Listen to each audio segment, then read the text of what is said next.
Assalamualaikum warahmatullahi wabarakatuh. Halo pemirsa TVRI Bengkulu, apa kabar Anda? Semoga selalu dalam keadaan sehat dan tentunya masih semangat dalam menjalankan aktivitas hingga saat ini. Dan tentunya senang sekali saya Priko Zuhri kembali menjumpai Anda dalam Info Desa. Seperti biasa kita akan membahas info-info menarik apa saja nih yang ada di desa atau mungkin potensi-potensi yang ada di desa kali ini.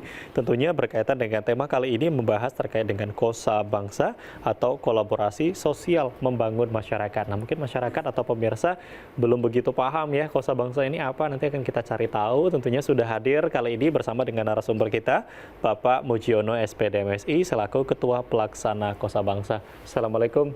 Waalaikumsalam warahmatullahi wabarakatuh. Gimana kabarnya, sehat? Alhamdulillah sehat, Mas. Alhamdulillah. Tadi aktivitas hari ini apa nih kegiatan?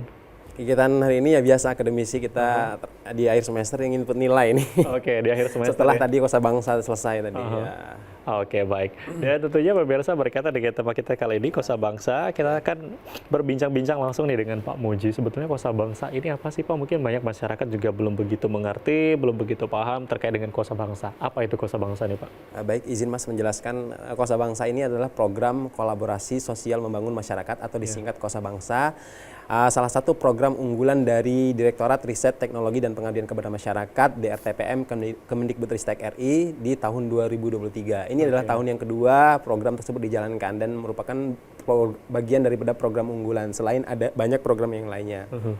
Gitu. Jadi ini salah satu program dari Kemendikbudristek Ya. RI yang memang sudah berjalan kurang lebih sudah hampir 2 tahun ini ya. 2 tahun ini. 2 tahun ini. Kalau di Bengkulu sendiri sudah berjalan selama 2 tahun ini atau memang baru berjalan? Sudah 2 tahun ini. Yang untuk di tahun 2023 itu ada 3 penerima. Yang pelaksananya yaitu dari Rejang Lebong, dari Unras, dan dari Univet. Salah satunya adalah saya dan tim. Iya. Oke, ada 3 pelaksana kalau untuk di Bengkulu sendiri. Selama tahun 2023, ini salah satu video kegiatan gitu ya Pak yang kita lihat. Benar. Ini kegiatan apa yang dilakukan nih dari teman-teman Kosa Bangsa?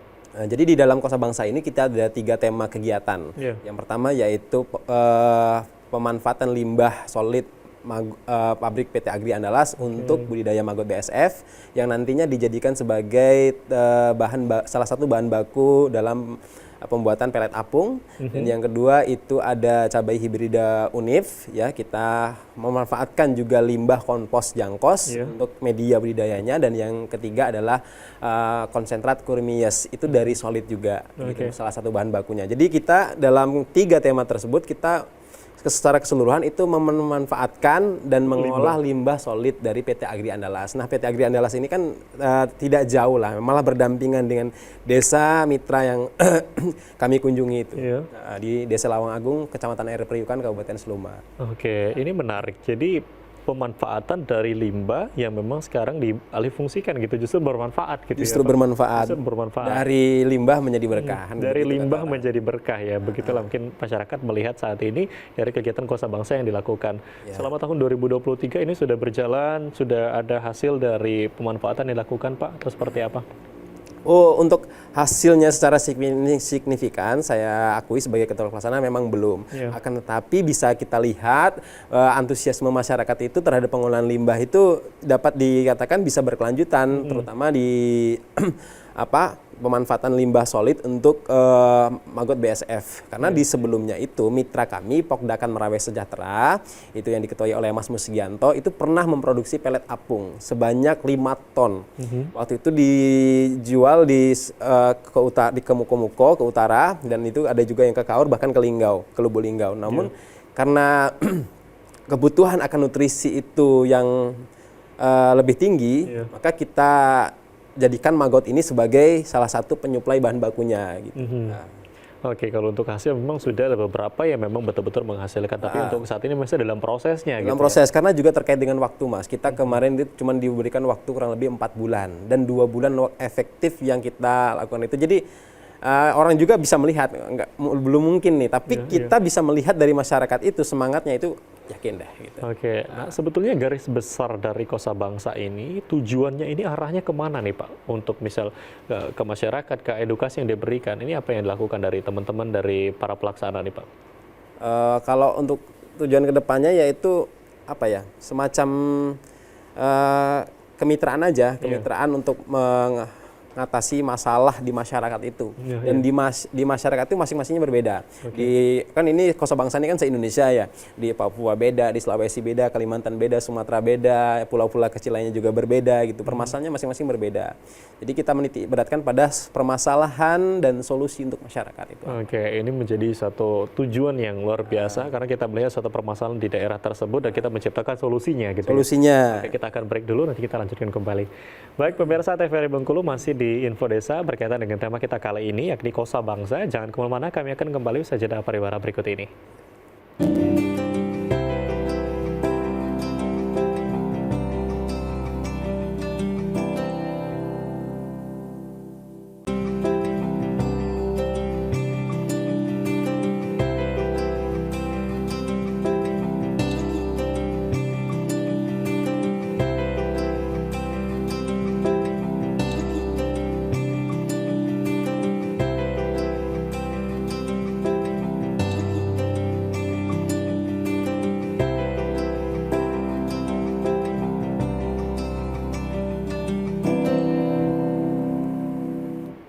Terima kasih pemirsa TVRI Bengkulu, Anda kembali menyaksikan Info Desa dan tentunya kali ini kita masih membahas tema yang sama berkaitan dengan Kosa Bangsa bersama dengan Pak Mujiono.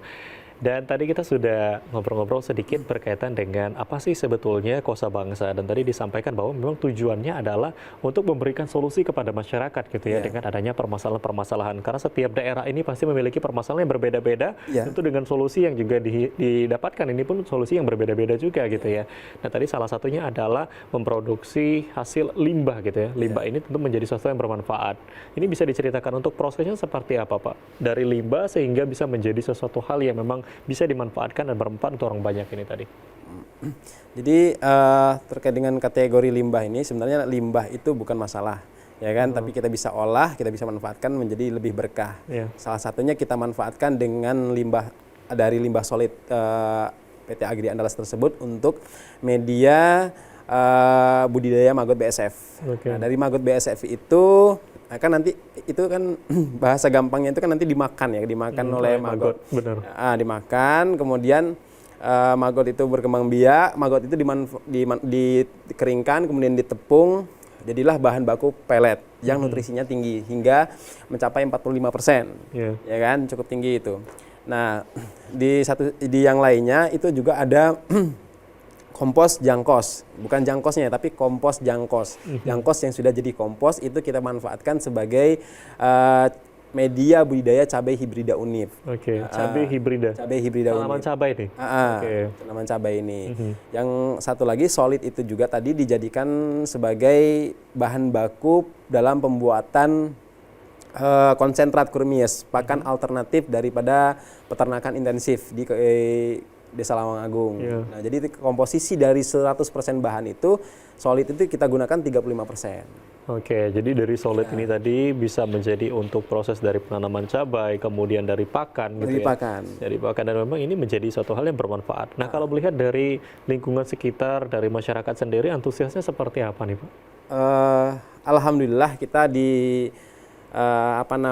untuk masyarakatnya sendiri kan kita ada 2 mitra Mas ya di dalam Kosa Bangsa ini. Yang pertama itu ada Gapoktan Sumber Makmur yang diketuai oleh Bapak Mezi. Itu juga antusiasnya luar biasa. Nah, di dalam Gapoktan ini kan ada Pokdakan, kelompok pembudidaya ikan yang diketuai oleh Mas Musigianto. Itu juga dengan tim luar biasa sampai dengan malam, sampai tengah malam, jam 1 malam bahkan waktu itu kan kelihatan dari situ juga antusiasnya gitu kan.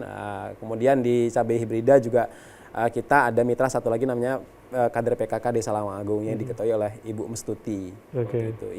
Jadi memang kalau antusias dari masyarakat juga cukup luar biasa ya. Luar biasa. Dan satu lagi kita ada mitra kegiatan namanya, mitra di dalam Kosa Bangsa itu kan, mitra kegiatannya itu ya pemerintahan desa yang dalam hal ini didukung, disupport oleh Pak Kades, Pak Siswanto. Nah, satu lagi di dalam Kosa Bangsa itu ada namanya mitra kerjasama. Apa itu mitra kerjasama? Yaitu PT Agri Andalas.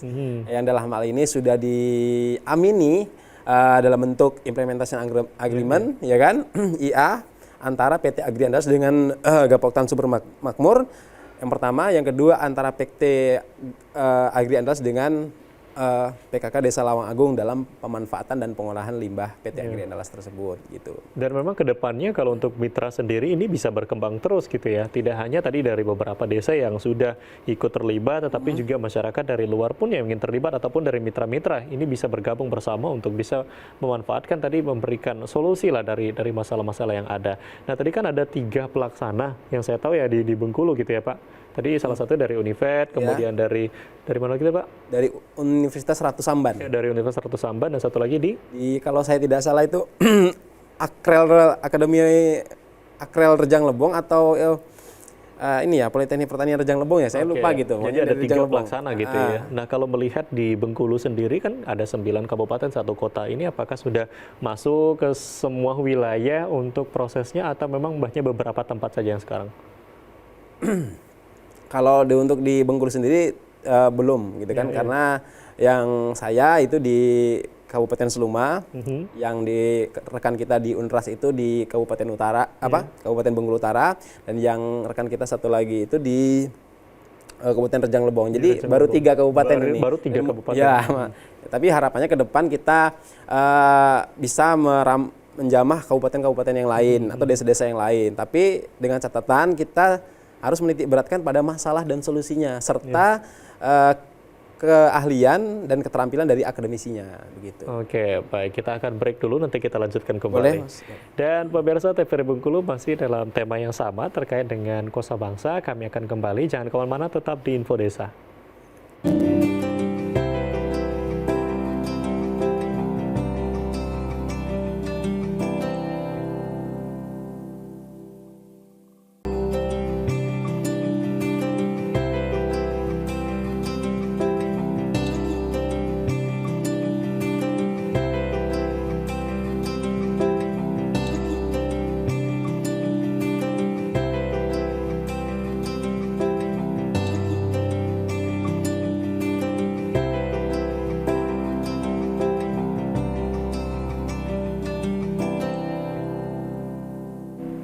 Terima kasih pemirsa TVRI Bengkulu, Anda kembali menyaksikan Info Desa, masih bersama saya Friko Zuhri dalam tema kali ini Kosa Bangsa.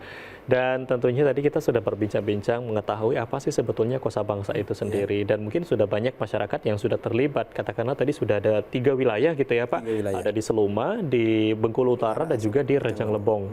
Dan ini kan banyak masyarakat yang mungkin sudah terlibat juga, dan pastinya untuk lanjut ke tahap berikutnya pasti butuh pendampingan, ada pembinaan juga. Ini prosesnya seperti apa pendampingan yang dilakukan oleh teman-teman Kosa Bangsa ini Pak? Kalau untuk pendampingan secara program itu sebenarnya katakanlah sudah tutup buku di tahun 2023 kemarin ya Mas ya. Akan tetapi kita tidak melepas begitu saja seperti melepas kayak anak ayam gitu kan dari induknya gitu, tidak begitu. Tapi kita tetap melakukan pendampingan minimal kita secara online lewat WhatsApp group misalnya gitu. Gimana perkembangannya kita tanya kan, Mas gini kan, oh sudah berkembang nih maggotnya, sudah umur sekian, oh silakan dipanen, oh sisihkan sebagainya untuk pupanya ya segala macam begitu. Terus kita lakukan pendampingan. Kadang-kadang sesekali kita kunjungan juga ke lapangan. Tetap kita. Pokoknya mereka sampai bisa aja gitu. Jadi benar ada pendampingan dan memang pembinaan terus-menerus diberikan, walaupun tidak bisa secara langsung, tetapi juga diberikan secara online gitu ya, kepada memang teman-teman yang memang sudah terlibat di sana. Benar. Nah ini kan sudah menghasilkan, katakanlah tadi ada menghasilkan pakan, kemudian untuk proses cabai dan lain sebagainya. Ini sudah ada bentuk nanti ke depan akan dipasarkan kemana, nanti bentuk promosinya seperti apa. Ini sudah difikirkan sampai ke sana gitu Pak? Baik, target kita untuk untuk yang di Lawang Agung sendiri itu lebih kepada pembuatan pakan mandiri saja dulu. Pembuatan pakan mandiri saja dulu gitu kan. Nah, nanti karena kalau untuk ke luar itu juga kebutuhan dalam Pokdakan sendiri itu banyak sekali. Ya kan, hingga sampai mengeluarkan biaya pakan itu dalam setahun tuh bisa mencapai 20 juta. Itu menurut pemaparan daripada ketuanya Pokdakan itu ya. Jadi kita udahlah kalau begini lebih menitikberatkan pada kebutuhan pakan mandiri saja dulu. Bisa memotong biaya pakan itu sebesar 20% saja itu sudah luar biasa. Minimal itu sudah luar biasa. Nah, sejauh ini kan artinya pakan yang dibuat ini memang untuk produksi sendiri gitu ya, karena memang di daerah sana memang banyak budidaya ikan yang dilakukan. Tadi disampaikan bahwa bahkan setahun bisa sampai 20 juta dan ini ya untuk membeli pakan ikan dan lain sebagainya. Benar. Nah, sejauh ini perubahannya seperti apa kalau dari masyarakat melihat dengan kita sudah bisa produksi sendiri gitu Pak, dengan mengurangi dari biaya pembelian dan lain sebagainya? Kalau dari pembuatan pakan ikan itu ya terutama itu apa sih? Mereka tuh sudah maksudnya tuh sudah kelihatan itunya tuh sudah dari semangatnya gitu kan, dari ini pasti merasakan manfaatnya. Sudah merasakan manfaatnya lah gitu kan. Terus pas kita kemarin uji coba cetak pakan itu, terus kita kita tebar di kolam ngapung dan ikannya juga mau, itu udah kelihatan dari situ juga gitu. Karena mohon maaf, ini waktu kami juga untuk ke lapangan itu kemarin itu sangat terbatas, hanya saya ulangi kembali itu kurang lebih 2 bulan untuk efektif. Jadi untuk kalau misalnya mau melihat berapa tonase produksinya, berapa hasil pendapatannya dari penjualan pakan, itu belum kelihatan. Orang juga pasti bisa menilai, gitu kan. Yang penting kita sudah memulai gitu ya. Untuk prosesnya nanti ke depan lah kita yang melihat gitu ya bagaimana. Ya benar. Nah, untuk di tahun 2024 sendiri apa nih targetnya Pak ke depan? Kalau kita melihat tadi di 2023 sudah mulai kita ya untuk berproses. Nah, di tahun 2024 ini apakah nanti akan ada peluang-peluang baru kalau tadi sudah ada untuk pembuatan pakan atau mungkin sudah ada yang hal-hal yang sudah difikirkan ya Pak? Di 2024 ini itu salah satu dari 3 kegiatan tadi yang paling memungkinkan untuk kita tindak lanjut di dalam program berikutnya adalah di pelet apung. Pelet apung. Nah, pelet apung itu sendiri kita optimis untuk meraih pendanaan berikutnya. Ini di matching fund. Matching fund itu dananya luar biasa gitu kan, hingga miliaran gitu kan. Nah, itu kemarin beberapa hari yang lalu. Untuk dananya sendiri dari APBN, Pak? Dari APBN. Dari beberapa hari yang lalu kita sudah sounding ke DKP Provinsi, Dinas Kelautan dan Perikanan Provinsi. Mereka akan menjadikan Desa Lawang Agung ini, terutama pokdakannya, sebagai pokdakan binaan. Alhamdulillah. Pokoknya kita tidak berhenti untuk mensukseskan, mengawal, mendampingi daripada mitra ini. Siapa tahu nanti desa ini bisa jadi desa percontohan untuk desa-desa yang lain tentunya, atau wilayah terdekat lah tentunya untuk bisa mengikuti nanti. Kita akan break dulu Pak, nanti kita lanjutkan kembali. Dan pemirsa masih bersama saya, tentunya bersama dengan Pak Mujiono juga dalam Info Desa. Dan tema kita kali ini Kosa Bangsa. Jangan kemana-mana, tetap di Info Desa.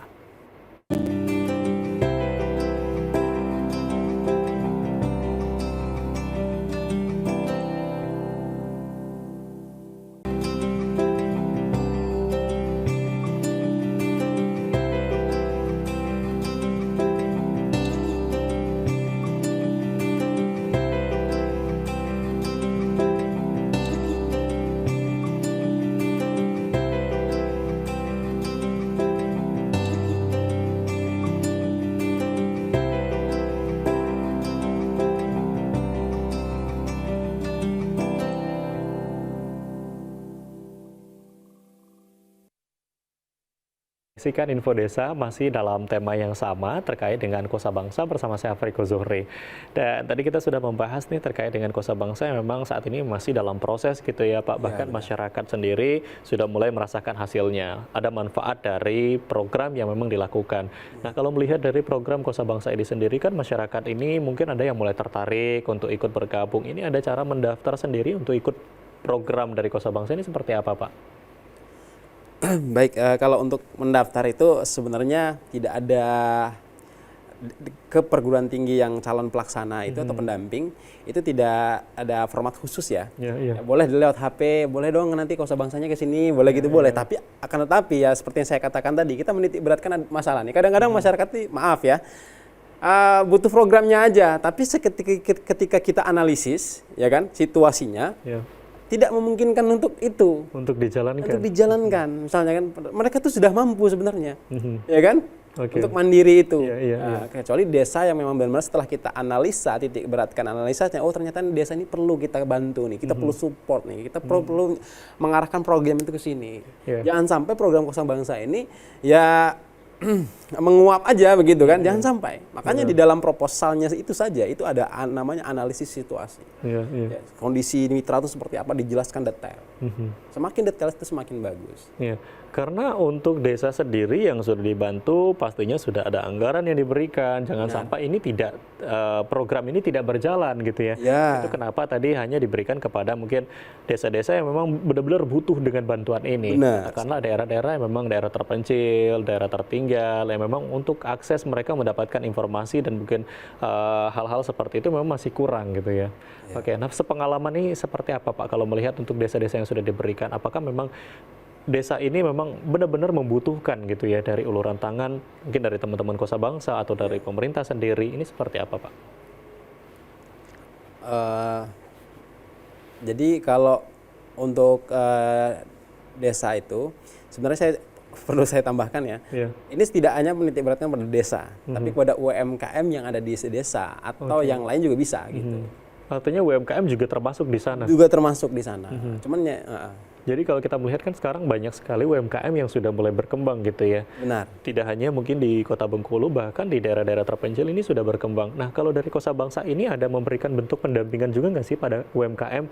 Kalau saya melihat tuh beberapa daerah terpencil, mereka ini terkendala dengan akses dari bagaimana cara mereka menjual dalam bentuk promosi, apalagi banyak UMKM yang digeluti ini oleh kalangan yang dewasa. Kalau generasi muda mereka sudah tahu bagaimana cara memasarkan, memanfaatkan dari media sosial. Tapi kalau dari generasi-generasi yang katakanlah mereka belum masuk ke sana, ini ada diberikan pendampingan juga nggak Pak dari Kosa Bangsa? Ini pendampingan seperti apa kalau untuk UMKM? Oh, tentu. Kalau untuk pendampingan Kosa Bangsa itu untuk kategori UMKM itu ya tergantung masalahnya. Misal masalahnya itu di pemasaran seperti Mas sebut tadi kan. Kalau pemasarannya itu di era sekarang itu kan digitalisasi. Saya pernah melakukannya di tahun 2022 di program yang berbeda, ya kan, dari Kemendikbud juga. Itu saya dampingi. Si UMKM ini dia maju pesat penjualannya, cuman dia belum punya legalitas. Maka saya bantu uruskan NPWP-nya. Habis NPWP, NIB, PIRT sampai dengan sertifikat halal. Sampai dia mendapatkan pelatihan dari dinas terkait di provinsi ini. Sampai dia sekarang sudah bisa menghasilkan uang sendiri dari media sosial Facebook. Ya kan, dari videonya itu. Penjualannya pun meningkat. Jadi ini salah satu bentuk pendampingan yang diberikan pada UMKM. Nah, mungkin Pak singkat saja untuk statement closing kita pada hari ini berkaitan dengan tema kita Kosa Bangsa. Apa nih harapan ke depannya dan juga untuk target di 2024 ini, Pak? Kalau harapannya kepada akademisi ya, untuk lebih giat lagi terhadap pengabdian kepada masyarakat melalui program-program yang ada di pemerintah. Dari sanalah kita bisa membantu lebih banyak masyarakat, khususnya masyarakat yang benar-benar membutuhkan pemikiran dari kita, gitu aja sih. Oke, baik. Terima kasih banyak Pak Mujono sudah menyempatkan waktunya untuk hadir, dan semoga perbincangan kita kali ini memberikan manfaat juga, dan untuk seluruh masyarakat yang mendengarkan ini ada manfaat dan juga bisa mendapatkan wawasan yang baru tentunya yang belum mengetahui apa sih sebetulnya Kosa Bangsa itu sendiri. Dan akhirnya saya Afriko Zuhri mewakili seluruh kerabat kerja yang bertugas pamit undur diri. Terima kasih atas perhatian Anda. Wassalamualaikum warahmatullahi wabarakatuh dan sampai jumpa.